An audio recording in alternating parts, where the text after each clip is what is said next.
നമസ്കാരം. കൊയിലാണ്ടി ന്യൂസ്.com-ലേക്ക് സ്വാഗതം. നോക്കാം പ്രധാന വാർത്തകൾ. മൈസൂരിൽ സ്വകാര്യ ബസ് അപകടത്തിൽപ്പെട്ട് 2 കൊയിലാണ്ടി സ്വദേശികൾ ഉൾപ്പെടെ 4 പേർ മരിച്ചു. കപ്പാട് സിദ്ദിഖ് പള്ളിക്ക് സമീപം കൈതക്കൽ സക്കീർ ഹുസൈൻ, കൊയിലാണ്ടി ബീച്ച് റോഡ് സൂറത്തിൽ മുഹമ്മദ് ഫർഹാൻ എന്നീ കൊയിലാണ്ടി സ്വദേശികളാണ് മരിച്ചത്. മൈസൂരു ചന്നപട്ടണയ്ക്ക് സമീപം പുട്ടപ്പനത്തൊടിയിൽ ഇന്ന് പുലർച്ചെ 3 മണിയോടെയാണ് അപകടമുണ്ടായത്.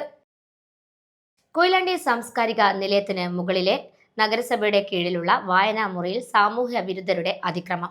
ഇവിടെ നഗരസഭ ഒരുക്കിയ ഇരിപ്പിടങ്ങളിൽ പശ തേക്കുകയും മാലിന്യങ്ങൾ വലിച്ചുവാരിയിടുകയും പിൻഭാഗത്തെ വാതിൽ നശിപ്പിക്കുകയും ചെയ്തു. ഇന്ന് രാവിലെയാണ് സംഭവം ശ്രദ്ധയിൽപ്പെട്ടത്.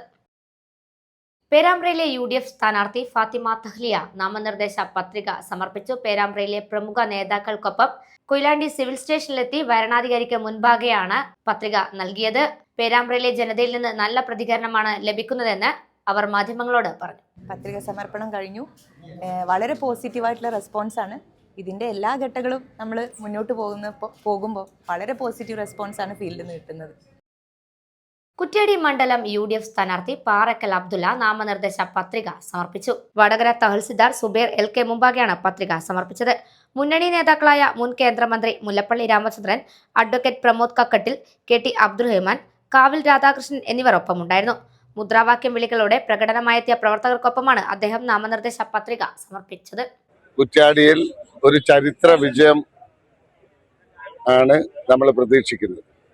അതിനനുസരിച്ച രാഷ്ട്രീയ സാഹചര്യമാണ് കേരളക്കരയിലുള്ളത്.